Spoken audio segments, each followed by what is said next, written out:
The JOGIS Punishment by Andrew Lang. Once upon a time, there came to the ancient city of Ramadabad a Jogi, one of holy appearance, who took up his abode under a tree outside the city, where he would sit for days at a time, fasting from food and drink motionless, except for the fingers that turned restlessly his string of beads. The fame of such holiness, as this soon spread, and daily, the citizens would flock to see him, eager to get his blessing to watch his devotions, or to hear his teaching if he were in the mood to speak.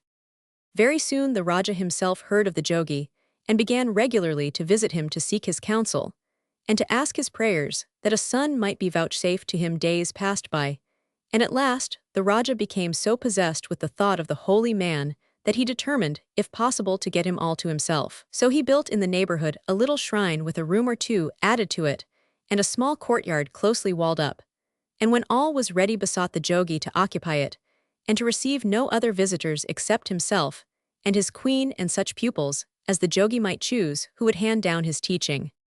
To this the Jogi consented, and thus he lived for some time upon the king's bounty, whilst the fame of his godliness grew day by day. Now although the Raja of Ramadabad had no son, he possessed a daughter, who as she grew up became the most beautiful creature that eye ever rested upon. Her father had long before betrothed her to the son of Pg32, the neighboring Raja of Dilaram, but as yet she had not been married to him, and lived the quiet life proper to a maiden of her beauty and position.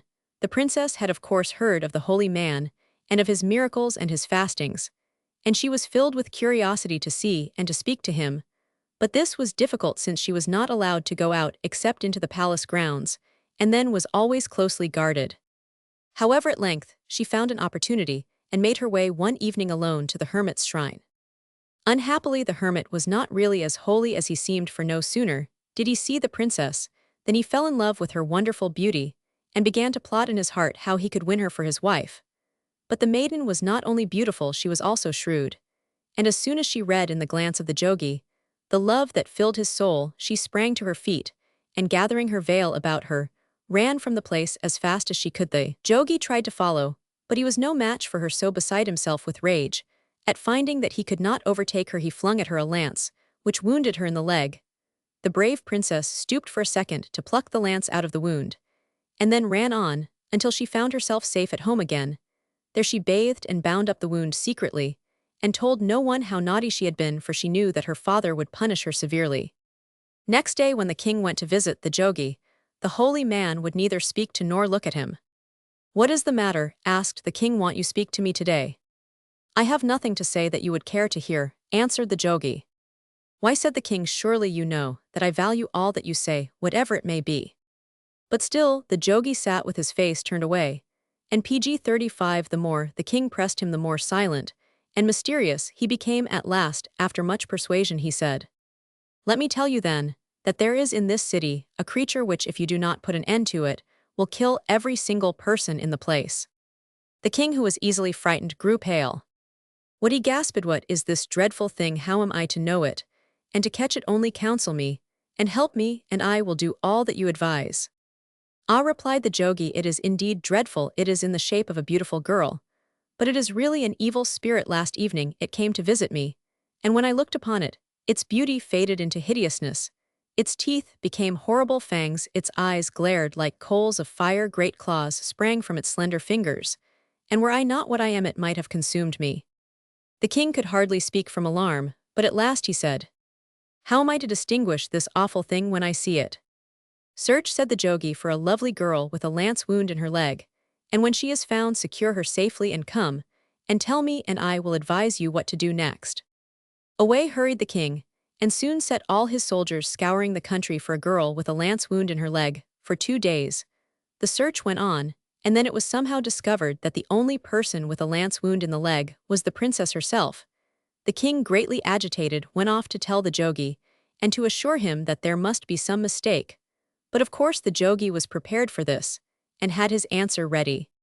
"She is not really your daughter who was stolen away at her birth, but an evil spirit that has taken her form," said he solemnly. "You can do what you like, Pg36, but if you don't take my advice, she will kill you all." And so solemn he appeared, and so unshaken in his confidence, that the king's wisdom was blinded, and he declared that he would do whatever the Jogi advised, and believe whatever he said, so the Jogi directed him to send him secretly 2 carpenters, and when they arrived, he set them to make a great chest so cunningly jointed and put together that neither air nor water could penetrate it there, and then the chest was made. And when it was ready, the Jogi bade the king to bring the princess by night, and they too thrust the poor little maiden into the chest, and fastened it down with long nails, and between them carried it to the river, and pushed it out into the stream. As soon as the Jogi got back from this deed, he called 2 of his pupils, and pretended that it had been revealed to him that there should be found floating on the river a chest with something of great price within it, and he bade them go and watch for it at such a place far down the stream, and when the chest came slowly along bobbing and turning in the tide, they were to seize it, and secretly and swiftly bring it to him, for he was now determined to put the princess to death himself. The pupils set off at once, wondering at the strangeness of their errand, and still more at the holiness of the Jogi, to whom such secrets were revealed. It happened that as the next morning was dawning, the gallant young Prince of Dilaram was hunting by the banks of the river, with a great following of wazir's attendants and huntsmen. And as he rode, he saw floating on the river a large chest, which came slowly along bobbing and turning in the tide. Raising himself in his saddle, he gave an order, and 6 men plunged into the water, and drew the chest out onto the river bank, where everyone crowded around to see what it could contain. The prince was certainly not the least curious among them, but he was a cautious young PG-39 man, and as he prepared to open the chest himself, he bade all but a few stand back, and these few to draw their swords so as to be prepared in case the chest should hold some evil beast or jinn or giant. When all were ready and expectant, the prince with his dagger forced open the lid, and flung it back, and there lay living and breathing the most lovely maiden he had ever seen in his life.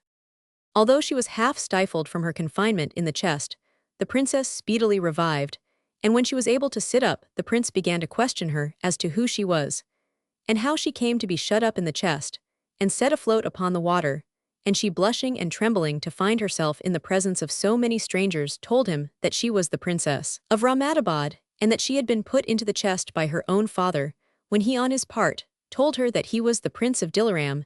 The astonishment of the young people was unbounded to find that they who had been betrothed, without ever having seen one another, should have actually met for the first time under such strange circumstances.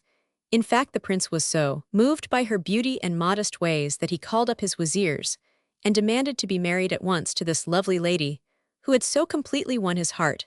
And married they were then and there upon the river bank, and went home to the prince's palace, where when the story was told, they were welcomed by the old Raja, the prince's father, and the remainder of the day was given over to feasting and rejoicing. But when the banquet was over, the bride told her husband that now on the threshold of their married life, she had more to relate of her adventures than he had given her the opportunity to tell as yet. And then, without hiding anything, she informed him of all that happened to her from the time she had stolen out to visit the wicked Jogi.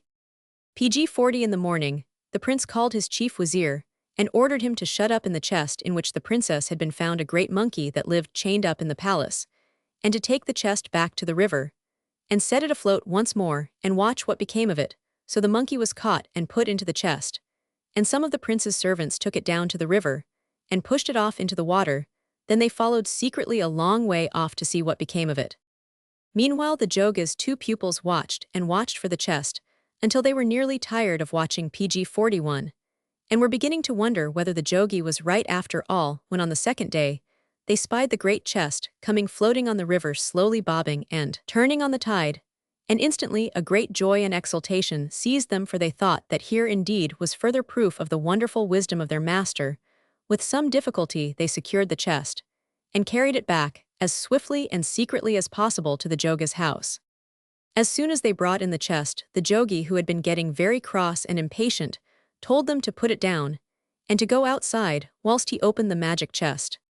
And even if you hear cries and sounds, however alarming, you must on no account enter, said the Jogi, walking over to a closet, where lay the silken cord that was to strangle the princess.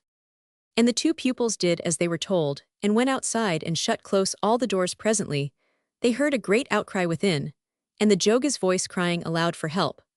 But they dared not enter, for had they not been told that whatever the noise, they must not come in, so they sat outside waiting and wondering, and at last all grew still and quiet, and remained so for such a long time that they determined to enter and see. If all was well, no sooner had they opened the door leading into the courtyard than they were nearly upset by a huge monkey that came leaping straight to the doorway and escaped past them into the open fields. Then they stepped into the room, and there they saw the Jogi's body lying torn to pieces on the threshold of his dwelling. Very soon the story spread as stories will, and reached the ears of the princess and her husband, and when she knew that her enemy was dead, she made her peace with her father. From Major Campbell Farishepor. PG 42.